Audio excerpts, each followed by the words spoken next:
Hello friends, we are back to back. 79 EU means 79 YouTube and 79 Facebook.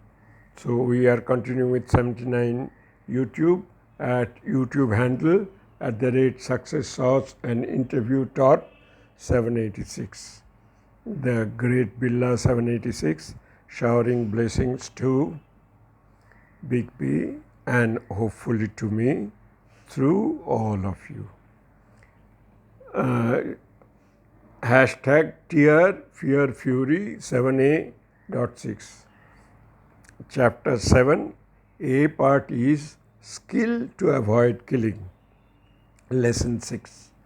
And the story is that when I was working at Calcutta,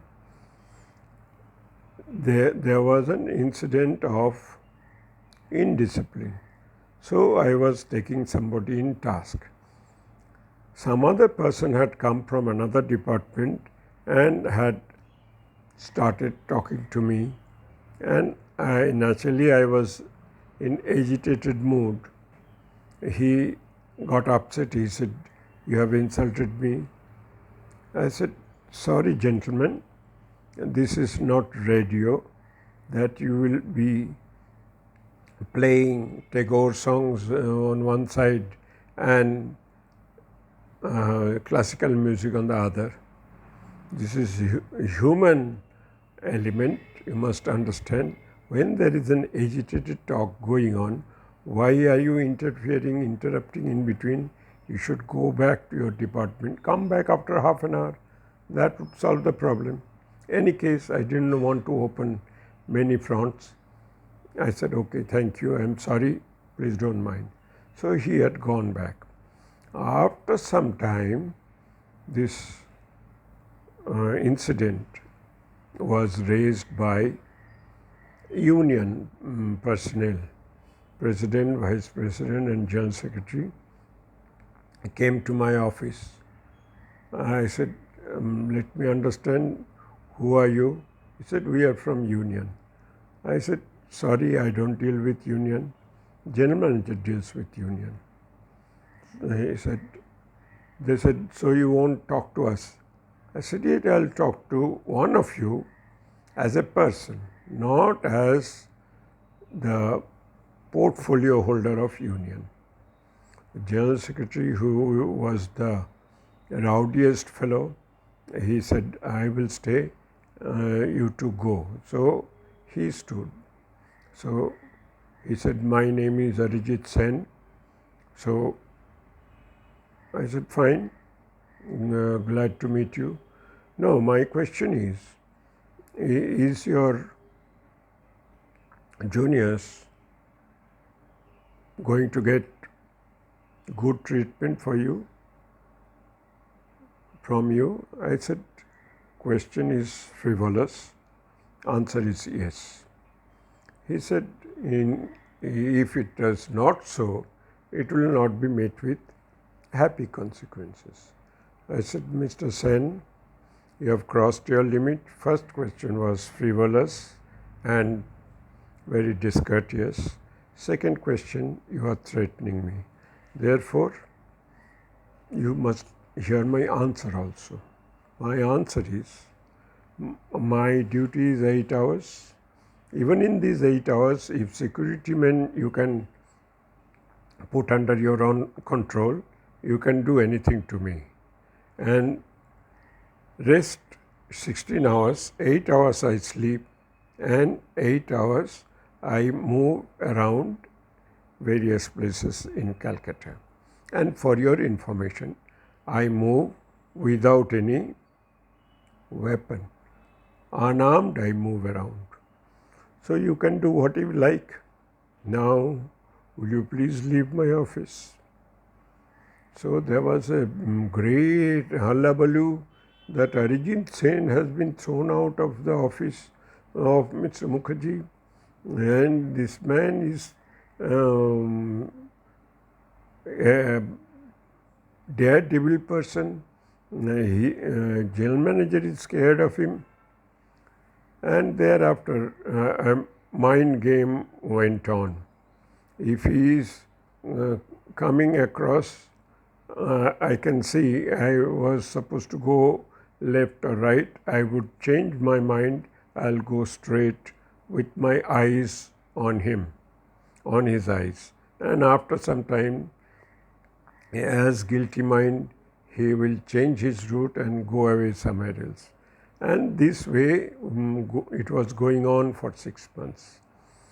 After some time, and it was known that anytime he can make murderous assault or anything, as he had done with earlier general manager once, he is famous for that. So, in between, since he is an educated person, he had applied for a job and got a job as an officer.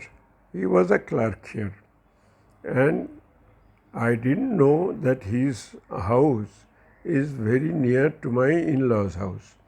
I was going to my in-laws' house, and suddenly he came out of his house to go somewhere, and we were face to face.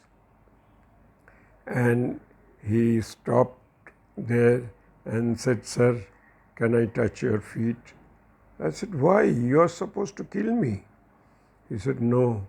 And that day what you said had changed me, that nobody could say so boldly to a 38-year rowdy like Arijit Sen that you can do what you like even if I moved unarmed.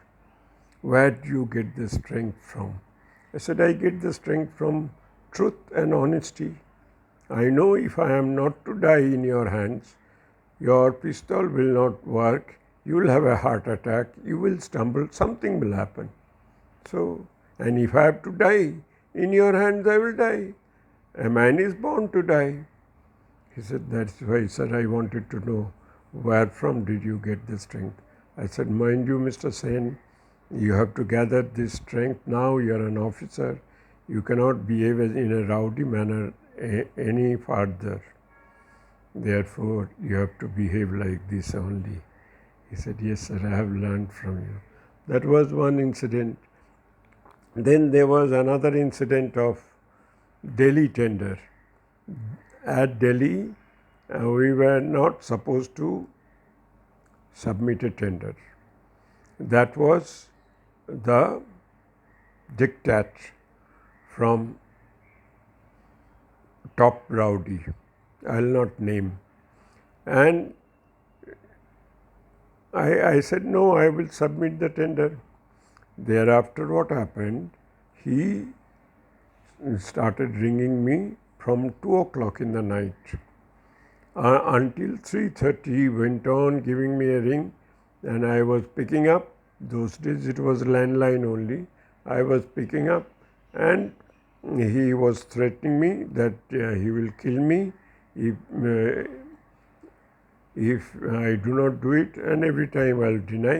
And he said, "Then I will kill you. You are supposed to go by morning flight. I will kill you." I said, "Okay, do what you like."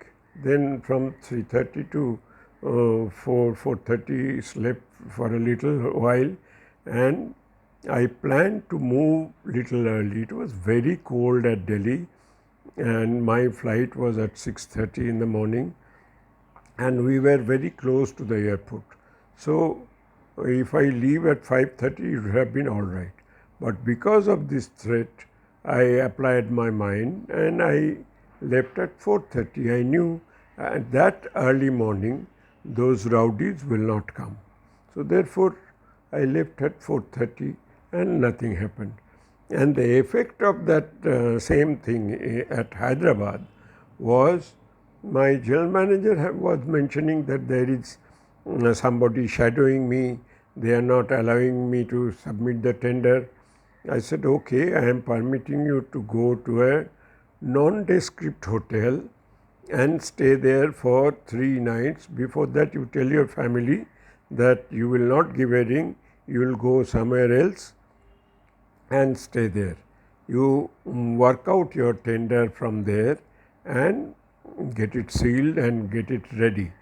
And most likely they will put some muscle men at the tender box. And what is the time for tender dropping? He said 10 o'clock.